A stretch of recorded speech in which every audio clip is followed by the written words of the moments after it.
എതിരാളികൾക്ക് മുകളിൽ തോൽക്കാത്ത മനസ്സുമായിറങ്ങുന്ന മുംബൈ ഇന്ന് ഓർമ്മകളിലാണ്.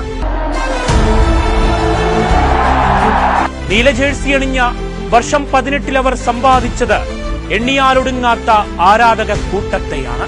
മൈതാനങ്ങളിൽ അവർ ത്രസിപ്പിച്ചതത്രയും ഇന്നലകളുടെ മറവിയിൽ ആണ്ടുപോകാതെ മനസ്സുകളിലാണ്. പുതുക്കിപ്പണിത മുംബൈ കോട്ടയ്ക്കിപ്പോഴും എതിരാളിയുടെ വജ്രായുധം തടുക്കാൻ കരുത്തില്ലാതെ പോയി. 24-ൽ എവിടെ അവസാനിപ്പിച്ചുവോ അവിടെ നിന്ന് തന്നെ അവർ തുടങ്ങി. തോറ്റു തുടങ്ങുന്നവരെ ഭയപ്പെട്ടിരുന്ന കാലമിങ്ങ് കടന്നുപോയി. ദൈവത്തിന്റെ പോരാളികൾ ഇന്ന് തുടങ്ങുന്നതും അവസാനിപ്പിക്കുന്നതുമെല്ലാം തോറ്റു തന്നെ. പരിചയ സമ്പത്ത് കൊണ്ട് രോഹിത്തിന്റെ കരുത്തിലുയർന്ന നായകസ്ഥാനം ഇന്ന് പാണ്ഡ്യയിലാണ്. ഒരിക്കലെങ്കിലും ഈ കെട്ടകാലത്തെയോർത്ത് മാനേജ്മെന്റ് അതിൽ പശ്ചാത്തപിച്ചിരിക്കണം. ചെന്നൈയോടേറ്റ മുറിവുണക്കാൻ അഹമ്മദാബാദിന്റെ മണ്ണിൽ മുംബൈ പടയിറങ്ങി. തിരിച്ചുവരവിനായി കണ്ണും നട്ടിരുന്ന പ്രിയപ്പെട്ടവർക്ക് പക്ഷേ മാറ്റമില്ലാത്തവരെ കണ്ടുമടങ്ങാം. സുദർശനും ഗില്ലും ചേർന്ന തുടക്കം അത്രമേൽ ഗുജറാത്തിന്റെ അടിത്തറ കിട്ടി. ശ്രദ്ധയോടെ തുടങ്ങി ട്രാക്കിലെത്തി കൂട്ടുകെട്ടുയർത്തുന്ന ഗുജറാത്തിന്റെ കൃത്യമായ പ്ലാനിംഗ്. മൂർച്ചയില്ലാതെ മുംബൈ ബൌളർമാർ ലക്ഷ്യം മറന്ന് പന്തെറിഞ്ഞു. 38മായി ഗില്ല് വീഴുമ്പോൾ 78ന്റെ കൂട്ടുകെട്ട്. ബട്ട്ലറും സുദർശനും ചേർന്ന് മുംബൈ ബൌളർമാരെ തരിപ്പണമാക്കി മുന്നോട്ട് നീങ്ങി. ഹാർദിക്കിന്റെ വിക്കറ്റ് 2 നേട്ടത്തിൽ ആശ്വസിക്കാം.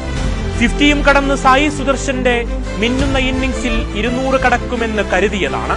അവസാന ഓവറുകളിൽ വീണ വിക്കറ്റുകളിൽ 194-ൽ അഹമ്മദാബാദിൽ മുംബൈക്ക് മുന്നിൽ ലക്ഷ്യമുയർന്നു. തുടർ തോൽവിയുടെ മോചനത്തിനായി പൊരുതി നേടുമെന്ന് കരുതിയതാണ്. എന്നാൽ ചിന്തകൾക്ക് മുകളിൽ അപ്രതീക്ഷിതമായതെല്ലാം മുംബൈക്ക് മുകളിൽ വന്നണഞ്ഞു. രോഹിത്തിനെ വീഴ്ത്തിയ സിറാജിന്റെ പന്തടക്കത്തിനെന്തു പറയാനാണ്. നിലയുറപ്പിച്ചാൽ അയാൾ അപകടമെങ്കിൽ അതിന് മറുമരുന്ന് ഗുജറാത്തിലുണ്ട്. ആഘാത നിമിഷങ്ങൾ കടക്കും മുൻപ് സിറാജിലൂടെ റിക്കോൾട്ടനും മടങ്ങി. 39മായി തിലക് വർമ്മയും സൂര്യന്റെ 48ഉം മാറ്റി നിർത്തിയാൽ ഓർക്കാനൊന്നുമില്ലാതെ വീണ്ടും ഒരു പതനത്തിന്റെ ദിനം. നമൻധീറും സാന്നറും ഒന്ന് പൊരുതിയെങ്കിലും എല്ലാം അവസാനിച്ചിരുന്നു. പ്രസീദിന്റെ വിക്കറ്റ് 2 നേട്ടവും ഗുജറാത്തിന് തുണയായി. റണ്ണൊഴുക്ക് പിടിച്ചുകെട്ടി ഗുജറാത്ത് ബൌളർമാർ ടീമിനെ വിജയത്തിലെത്തിച്ചു. 36 റൺസുകളകലെ ലക്ഷ്യം തൊടാതെ മുംബൈ വീണു. ഷെൽഫിലെ ആ കപ്പുകൾ 5ന്റെ മൊഞ്ചിലാണിന്നും ആശ്വാസം.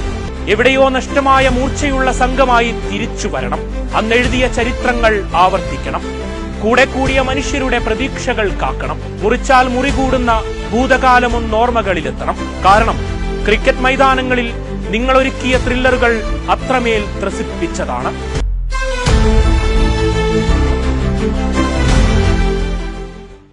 വയനാട് വിഷൻ വാർത്തകളും വിശേഷങ്ങളും അറിയാൻ തത്സമയ ദൃശ്യങ്ങൾ കാണാൻ വയനാട് വിഷൻ ഫേസ്ബുക്ക് ഫോളോ ചെയ്യുക.